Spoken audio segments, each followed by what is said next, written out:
Hi, everybody. Welcome in.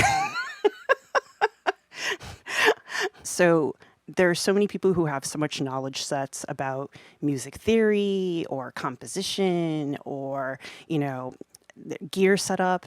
And I'm a newer musician compared to most of you out there. I've only been doing this for 3 years. So I thought that it would be more appropriate to do a talk that dealt more with audience connection and engagement, because I think that's something we all want to strive for in one way or another as we continue using this online platform to share our music. So, because I am that person, slide deck. Ta-da! So let's get started. I'm going to make sure I keep on a timer. So anyways, this talk is on Twitch audience building and engagement. And let's go flying. So the focus. Ever wonder how to establish and or grow an audience for your Twitch performances? This presentation provides both general and personal insight onto how to build your viewer and follower base and through engagement and networking connections. All right, that's my voice. I'm not doing that anymore. Sorry. You'll be spared for that. So, a little bit of personal background. My artist name is TotoRobyn. My actual name is Robin Allman. Because this gets asked all the time, TotoRobyn is a portmanteau of Totoro and Robin, because I'm a big Studio Ghibli nerd. I found the Golden Shrimp Guild back in 2020, where the entire robot in doing one of the then Synthfest, now Synthons, was like, oh, you should totally check this out. Absorbed it, was like, holy crap, this is amazing. I want to see more of it. And since this was during the pandemic, this was a source of inspiration for me to do something creative while stuck home alone. So I started electronic music in October 2020. First synth I used was a Novation Circuit, the original Groovebox from their line. Started streaming on Twitch in February 2021. Started in real life performing this time last year, so only in October 2022. And for those who don't know, my primary genres at this time are ambient and downtempo, but I dabble in many a things. So, okay. So, we're going to talk about Twitch, which we all know, but for those newer to us, is an alternative route to in real life performance. So during the pandemic, existing artists were limited to live performances. For new people getting started in electronic music performance, establishing yourself in person can be scary, especially for introverts like me. So we use online streaming platforms such as Twitch and YouTube, which can allow for both new artists to get started in a smaller capacity and for existing artists to build their audience and reach. Let's see. So why online streaming? Easier than trying to book gigs at venues. There's a more flexible schedule that's involved. You can stream as little as or as often as you like. You can have a set schedule to have pop-up streams at your convenience. There's more control over your performance, so you can customize your display to use multiple camera angles, still or active visuals. You can use it to do a casual music exploration or a more polished performance. And just in general, streaming may just feel less overwhelming because people can be scary and event planning can be scary. So this is like an easier entry level into sharing your music with others. So, engagement tips overview. Things I'm going to cover over. Streaming at various hours during different days of the week. Networking with your fellow streamers. Using chat bots, stream overlays, and other streaming tools to help with your stream performance. Live stream examples and tips. And my two, I think, important things of note. Finding your level of stream engagement and finding your hook. So let's continue on.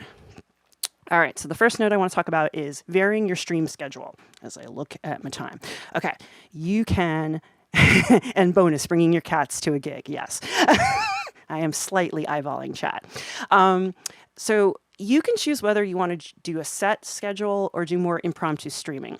If you choose to do either a partial or full set schedule, if you keep like a set stream time. So for myself, as much as I humanly can, I try to stream Tuesdays at 6 p.m. Eastern. By doing that consistently, then you'll have your followers know when to like regularly tune in and catch you perform. It's like you could do various times in the day, but it's like, oh, Robin always streams then. I know that. I'll just jump in, and ideally she's streaming that week. So that kind of helps with consistency of people knowing when to find you at a certain time. But I also recognize that's not for everyone. Sometimes life's hard. Even for me, it's hard to do a set schedule every week with like work and responsibilities and so forth. So a varied schedule might be more your thing. And pop-up streams may help to catch a variety of viewers at different times. And I'll kind of go into this in a more detail in a moment. With trying to figure out your schedule, you can also vary the length of time in your streams. My recommendation, though, again, up to your choice, try to stream for at least a minimum of 60 minutes if you can, since people tend to stop in over time. It's like you may start your stream and you'll have like the people who have set up Twitch notifications or Discord notifications know that you're there. And so you'll have people at the start of the stream. But what typically happens is, over the course of time, more people come in or a raid comes in or whatever. So if you're only doing a 20, 30-minute stream, you're not going to capture people who come in later. So if you can do at least 60, there's even better if you can do 2 to 3 hours, but sometimes we don't have the energy or time level. So just something to keep in mind. If you do longer streams, then you definitely have more of a potential for more raids and viewers to come in to see your stream and engage. All right, keeping track of time. Varying your stream times. Be aware of time zones. So you want to try to stream at different times during the week if you can. So here's an example. I'm on the East Coast of the United States. If I'm going to stream on an early afternoon, I'm more likely to capture people that live in Europe or in the US. However, if I stream in the evening, I'm more able to catch people that are in the US or over towards Asia or Australia, New Zealand. So you want to be aware of time zones because this isn't the same thing as when you do a live performance. Even if you're traveling a little bit, you might be dealing with one time zone if you're doing like a road trip, but most of your performances are usually in a region. So you're only capturing the people who are local and seeing you, but you have the globe to work with. You can have people from other countries and continents catch your stuff. So take advantage of that if you can. You also, when you're doing that, you also want to be aware of your time of day and your day of week. Think of things like school nights and work nights. If you're streaming at 11 p.m. on a Monday night, a lot of people may not be able to catch you because they're getting their kids ready for bed to start school, or just they have early bedtimes themselves. If you're streaming at an earlier time, you may have people who are working and may not be able to catch you because they can't have, internet distractions. All of these are things that you want to kind of keep in mind in terms of changing things up. There's also even if you're working on the weekend, there's people who sleep in late. If I were to stream at like 8 a.m. my time on a Sunday, most people in the US are not going to catch that because they're going to want to sleep in, and being mindful of that. But I might get a bigger base over in Europe who's already been starting part of their day. Next thing I want to talk about is engaging in online communities. So you want to make sure participating in supportive and welcoming forums is helpful. You can use a lot of community platforms such as Discord, Reddit, a lot of like synth and pedal and music forums that are online. So that's a good start. Obviously, most of us who are here know this anyways, but I'm also giving this talk for those who may be newer to our group or new to streaming. So for those of you who aren't aware, the Golden Shrimp Guild is an inclusive, welcoming, helping, non-toxic environment for electronic music-oriented creators. So one of the things that helps us is that we supply a platform for knowledge sharing, and we supply live events in the domain of music gear, streaming equipment, music software. We try to help creators have exposure and opportunities to build, their music performance and their audience base. So this is like being a part of this group is a big step in being able to help, build your brand, build your audience. But one thing I want to highlight is it's not just about you. Support your other artists. I don't think I can stress this enough. Streaming platforms are really hard to break into and establish yourself with. Most of us here are not famous performers. We don't command massive audiences, so it's we're trying to find our own ways to make our dent in the music world. And in a way, Twitch is kind of a thing against us because it's mostly known for gaming. And even in the music platform, we have singers, songwriters, DJs, and they're more established and well known than us synth musicians.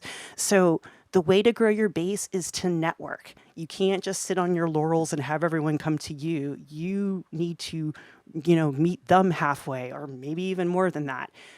Visit other synth streamers' channels, listen to their streams, engage with them. Well before I started doing music and streaming, I sat in a lot of channels. And again, as an introvert and not knowing stuff, I was quiet at first and was just absorbing the music, absorbing what the culture was in each person's channel. And then as I got more comfortable with time, would go and start, conversing with others in chat, and if it was appropriate, where it was welcoming to do so, to converse with the artists of like that channel, because that's an opportunity you don't get with like in real life performances. You go to a show, if anything, if there's any talking, it's a one-way conversation. The artist is telling you a story, they're telling you where the song came in. You have interaction, and you build by seeing what others do and engaging with them. Compliment their music if you feel like it, if it feels right to you. Talk to other people in channel. Go beyond the synth world as well. Don't just go and hang out in synth channels. Go visit other singers and songwriters. Go visit other electronic musicians. Go visit other DJ streams. You don't have to do it often, but sometimes going there and listening to their music and vibing with their audience also builds networking. So keep all of those things in mind as you're building your brand. So with that, we're going to focus on participating in online events.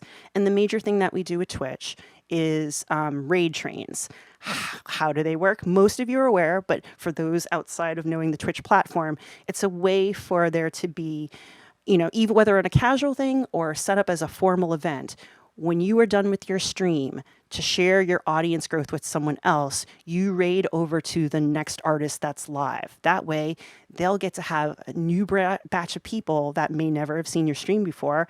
Some people might connect, some people won't. Having to be realistic that when you have a raid come in, not everyone's going to like your style of music or your personality, and being okay with that. But the nice thing is, often you'll get a few people who come in, like what you do, drop a follow, and then over time, they'll become part of your follower base. And that's a really nice opportunity that you don't always get in the real world unless you have people in the audience that bring their friends to be like, hey, you got to check out this thing. It's on the same level as that. Our best example for our guild is the Synthon, event where we have this monthly. We have it covering over a week-long time. We have people streaming for like 1 to 2 hours and then bringing their audiences over to the next thing. It's a really nice opportunity, but we're not the only ones that do raid trains. So you want to kind of keep an eye out in terms of if there are other opportunities that you can grab other audiences. One thing I'll note, because I see this as an admin all the time, be respectful of how each person's raid train runs, because not everyone has the same format as Golden Shrimp Guilds does. So please be mindful of how people operate their raid trains, be respectful of what their focus is, and try to adhere to it within reason. Biggest thing I can suggest. All right. Next thing is going to be using social media for marketing. Promotion is really good to get your music out there. Utilize social media platforms such as Instagram, TikTok, Facebook, Mastodon. Find a way to be able to market yourself that's within comfort. I don't like using TikTok. It's not my thing, so I don't bother with that. But I use Instagram, and I'll use, Facebook on occasion when I'm promoting a local event, things like that. Don't just do one thing, do multiple means of advertising yourself, and in different formats. So use images that show your stream schedule or upcoming performances. If I know I have a week that has a whole bunch of streams all in the same week, I'll do something at the beginning of the week that's like, here's my schedule so that you can pop in at a certain time that works for you.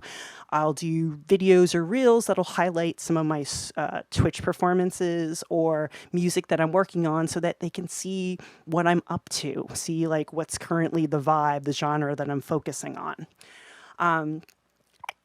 Using your social media for marketing is also a good way to highlight your other music platforms in addition to Twitch. So I use YouTube as a way to put up my music explorations. They're not polished. They're usually just, here's something I was working on, on this day, and I want to kind of share it with people. Or Bandcamp will be more of the minds of like, here's my finished products. Here's like all the ways you can access my albums or releases through Bandcamp or Spotify. Market those things. Show that you have different layers and you're not just a streamer if you have that accessible. All right. What I did was I tried to give examples to show things. So that's my Instagram page. That kind of shows, again, a highlight of like, here's the, the music I've worked on. I'm big into photography. So a lot of times there'll be not just, my music, but there'll be snapshots of my photography, some snapshots of my personal life. So you kind of get to see, here's me as a well-rounded person and not just an artist. Choose whatever level of engagement works for you and go with that. YouTube, this is an example of my YouTube page, which will show some snapshots of my music. So again, it's another way to market. Here's the ways that, the audience can see all the flavors of what you do, not just what you stream. Next, we're going to quickly go over chatbots. There's going to be more information on this than probably, I have time for. So again, if anyone wants to refer back to this or see the slide deck, please feel free. But utilize chatbots and moderation, because sometimes you are focusing on the music. You can't do everything. You can't always engage in things. So use, chatbots as a means to moderate your audience, to make sure that it's being in the culture that you want it to, that it's engaging with people in the way that you want it to. Using things such as commands and timers will allow people to have information that you don't have to readily communicate while you're performing. So that's one thing to keep in mind. Good combination is to use both, the moderation bots, but also have moderators help you with your streams. So one of the key things I want to emphasize is that no matter how your level of engagement is or, how zany you want things to be, make sure you preserve the chat in a safe way that works for you. Communicate that with any moderators that you assign. Make sure that moderators are the people that help catch the things that a bot can't do, and that communication between you and your moderators is key. What's your kind of channel focus? Making sure the moderators are keeping that chat and engagement in line with what you want to do with your stream. There's a reason why I use a exclamation chat, because sometimes my chat goes off the rails. Not in a bad way, but just it gets hilarious, it gets zany, and sometimes that is a nice way to warn people, hey, it's one of those types of streams where everyone's hilarious, and it just ends up usually being more humor than anything, and that's totally fine. But it's within the, what you want it to be. If that's how you are okay with it, highlight it. So another thing to highlight is overlays, using it to your advantage. So a lot of times there are graphics that are placed on top of your stream to, improve your viewing experience. They create engagement. They provide additional information to your viewers. OBS allows you to layer things. As you can see with my stream right now, I have like overlays that show my logo, that show the image of the GSG Talks, and obviously as well the, the slide deck that I'm talking to. So use overlays as appropriate. And I do have, again, a couple of examples to show how you see it both on like what the viewer looks at and what is behind the scenes in terms of OBS and setting up the overlays, and like a bigger scale of like what, like when the Golden Shrimp Gills has their built-in overlay, how that gets incorporated with your own screen. Okay, quick live stream examples. Remember that technical difficulties can happen. Be mindful of lighting and audio and how it engages with your viewer. Sometimes there are things like flashing lights or things that may be overstimulus for some people, and to be mindful of that. If you're going to use that kind of stuff, make sure you have warnings in advance to help people who can remedy that situation. I always tell people, do a live video test of things before you stream, so how everything's coming out is how you want it to before you hit the start streaming button. Engaging with your audience in real time, and I'll get to this very quickly because I'm running low on time, but this is it right here. Importantly, choose your channel engagement, mic or no mic. If you're using a mic, when to use it, and you can choose between throughout the entire stream, only at the beginning, at the end of your stream, only between songs and compositions. This one you have to feel out, and it's still a work in progress for me. When I started out, it's like I engaged a lot more because I wasn't feeling as confident about my music. So for me, it was more important to have a conversation with people, to make people feel welcome, to invite people to like what the experience is. But over time, I would get sometimes feedback of, I love what you do, but I don't get to hear enough of your music. I hear more of your talking, and I'm trying to listen to it during the workday. Other people, if I don't talk enough, they're like, oh, I miss your giggles. I miss the happiness you portray. So right now I kind of have a happy place where there are some streams where I'll warn people in advance that it'll be a no mic stream. So they're prepared for that. And then Tuesdays, which are usually my non-raid train personal streams, those are the ones that are more talkative and more engaging, that people can be like, she's giggling again. That's what I want. So play to what your strengths are and what you want, but ultimately make sure it's what you want, regardless of what your audience says. It's like if everyone wants you to talk and you're not feeling a talking stream, that's fine. Don't do it. It's totally fine. Okay. And the last part, I think this is the last part. What is your hook? Pretty important question. Why would someone come to your channel? What makes your channel so special versus all the other streamers out there? Highlight aspects of your music or your stream that are unique to you. I'm going to give myself as an example. When I first started out, again, not an electronic musician, just learning stuff on the go, have no music theory. So I branded my channel Swords and Synths because my major other activity is historical fencing. So I thought it would be catchy and keep myself, on the radar in terms of something different by highlighting what I do with sword fighting. Here are the types of swords I work with. Here's examples of me fighting in a tournament.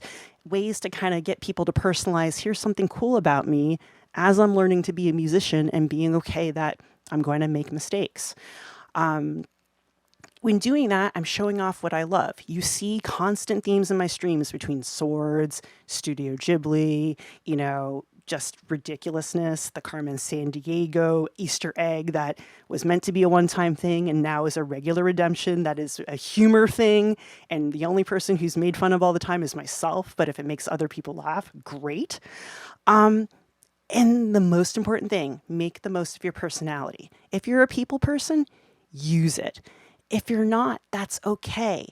You don't have to talk on stream, but make sure there's a different way to engage with people if you're not going to vocalize. Have your mods work for you to engage with people. Have timers or commands to engage with people. Have visuals or videos to engage so you don't have to rely on parts of your personality that you're not as strong on. It's okay. Work up your strengths. Find the ways to,